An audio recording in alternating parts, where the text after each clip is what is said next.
Кіно сильніше за кулі. Саме у такий спосіб французький кінорежисер Бернан Анрі Леві розповідає французькому глядачеві про війну в Україні. «Слава Україні» – це продовження першого фільму під назвою «Чому Україна?», у якому режисер аналізує події, починаючи від Євромайдану 2014 року до повномасштабного вторгнення Росії в Україну в 2022 році. Qui est philosophe et écrivain et qui pourrait très bien, et ce serait déjà pas mal, se contenter d'écrire des articles et des livres sur ce qu'il pense de la guerre de l'Ukraine et des Ukrainiens. Mais Bernard-Henri Lévy, il aime aller sur le terrain. L'Ukraine, ça fait longtemps qu'il est là, comme vous verrez dans le film. Ідея цього фільму у форматі бортового щоденника – зафіксувати те, що відбувається тут і зараз на Донбасі, у Харкові та Херсоні, чи навіть Очакові. Moi, ma doctrine et celle de mes camarades, c'est l'inverse. C'est justement en plein jour, c'est justement quand l'événement a lieu, c'est justement quand la bataille fait rage qu'il faut, même si c'est compliqué, même si on peut se tromper, mais qu'il faut décider de publier le témoignage qu'on a eu la chance de pouvoir recueillir.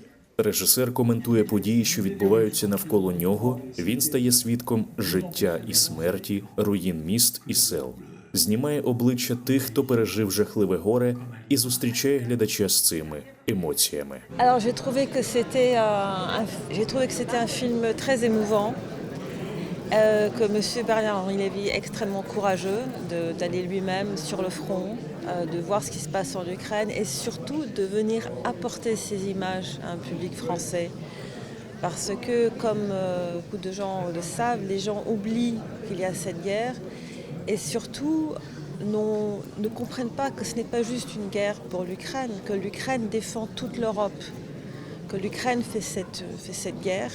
Військово-пропагандистська ідеологія Радянського Союзу видозмінювалась і опановувалась сучасною Російською Федерацією. Тоталітаризм, самодержавство, державна брехня, завойовницька зовнішня і військова політика призвела до страшної війни, яку розв'язала Росія проти України. Je pense que ce film est un film extraordinaire. Puisse-t-il être un appel au courage? Un appel au courage des Français, mais un appel au courage de tous les démocrates qui, après avoir vu ces images, comprennent que les Ukrainiens sont des gens extraordinaires, qui se battent pour eux, mais qui se battent aussi pour nous. Режисер Бернан Анрі Леві прагне показати, наскільки небезпечною є політика, яку проводять лідери цієї країни. Він був свідком інформаційної війни, які ведуть ЗМІ за плату російської влади. І на власні очі побачив катастрофічні наслідки російського вторгнення. Я сам дуже часто буваю на лінії фронту, і це зрештою так воно і є. Тобто там вся правда. Це фільм про війну, в якому не так багато війни, але дуже багато людей, чиї долі змінила чи доторкнула війна. Те, що він приїздить на фронт до нас і спілкується з хлопцями, з дівчатами, знімає ці такі, знаєте, щемливі сцени.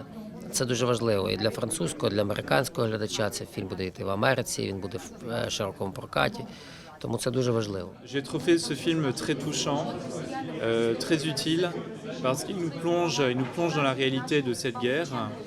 Il nous fait découvrir des visages, les visages des combattants ukrainiens. Il nous fait découvrir des lieux, il nous fait découvrir le quotidien de ces soldats et de ceux qui les soutiennent. Про нас, про українців, у нас свій шлях на цій війні. У людей, які нас підтримують, у них свій шлях. Але ми повинні розуміти, що чим швидше ми це закінчимо, чим швидше ми припинимо, чим швидше ми переможемо, тим швидше можна буде думати, а що далі. У ньому представлена справжня історія війни, якої не було за 3/4 століття, і яка триває вже більше року.